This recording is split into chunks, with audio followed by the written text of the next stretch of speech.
வணக்கம். நாங்கள் இப்போ பார்க்க போகிறது அதாவது செல்வச்சன்னதி முருகன் ஆலயம். இந்த காணொலியில் வந்து செல்வச்சன்னதி முருகன் ஆலயத்தை பற்றி விரிவாக பார்க்கலாம். வாங்க ஃப்ரெண்ட்ஸ், காணொலிக்குள்ள போகலாம்.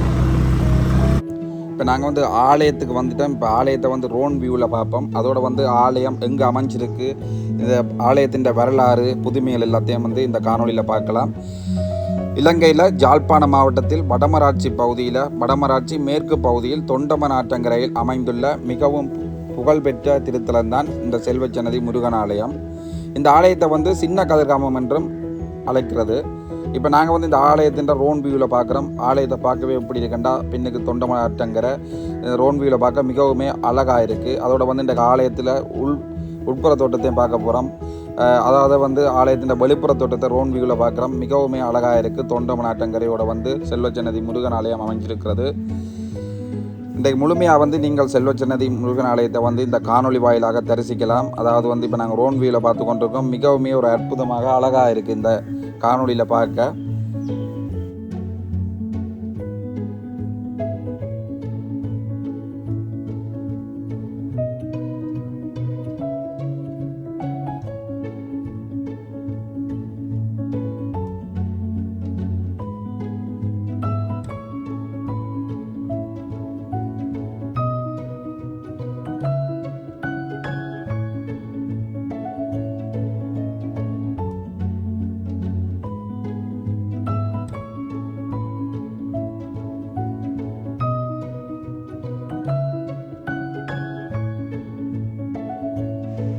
இப்போ நாங்கள் வந்து ஆலயத்தின் வெளிப்புற தோட்டத்தை வந்து ரோன் வியூவில் பார்த்து நாங்கள் இப்போ நாங்கள் வந்து ஆலயத்துக்கு உட்புறத்துக்கு வந்துருக்கிறோம். இப்போ வந்து பார்ப்போம்னா முருகப்பெருமானுக்கு வந்து பூஜைகள் வந்து இடம்பெற்று கொண்டிருக்கு.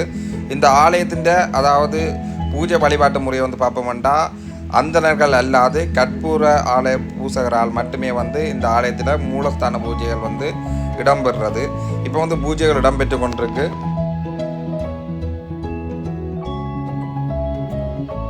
முருகப்பெருமானின் கட்டளைப்படி வீரபாகுதேவர் வேலமைத்து வழிபட்டதாகவும் ஐதீகம் உண்டு.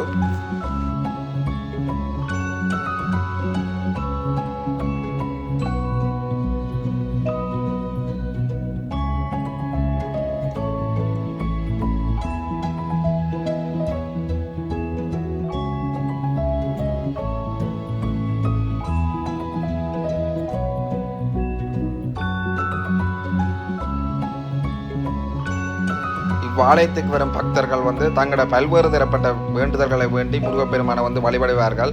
குழந்தை வரம் வேண்டி, நோய்கள் அற வேண்டி எல்லாம் வந்து முருகப்பெருமான்கிட்ட வந்து வழிபட்டுட்டு போவார்கள், வேண்டுதல்களை வைப்பார்கள். இப்போ இந்த மரத்தை பார்த்தாலே தெரியும் இவ்வளவு தொட்டில்கள் கட்டப்பட்டிருக்கண்டு. குழந்தை வரம் வேண்டி அடியவர்களால் வந்து கட்டப்பட்டது தான் இந்த தொட்டில்கள் எல்லாம். இந்த ஆலயத்தில் வந்து பார்ப்போம்னா 365 நாட்களுமே அன்னதானம் வந்து இடம்பெறும். வர்ற அடியவர்கள் தங்களோட பசியை போக்கி திருப்தி அடைந்து வீடு செல்லக்கூடிய மாதிரி இருக்கும். அப்படிப்பட்ட ஒரு ஆலயம் தான் வந்து செல்வச்சன்னதி முருகன் ஆலயம்.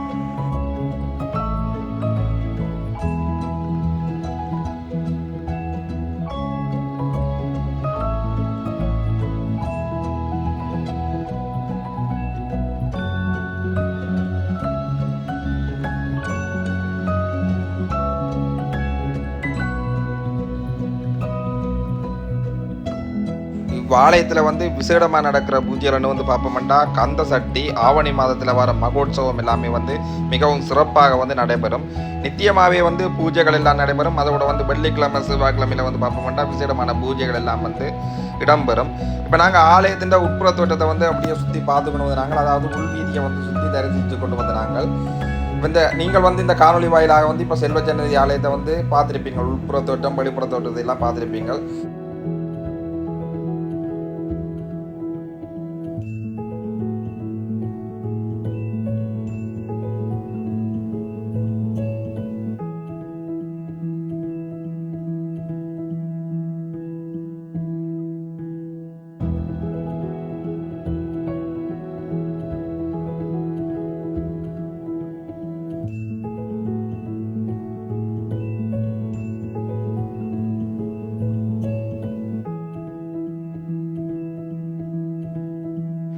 இந்த காணொலியை பார்வையிட்ட உங்களுக்கு மிக்க நன்றி. இன்னொரு காணொலியில் சந்திக்கிறேன்.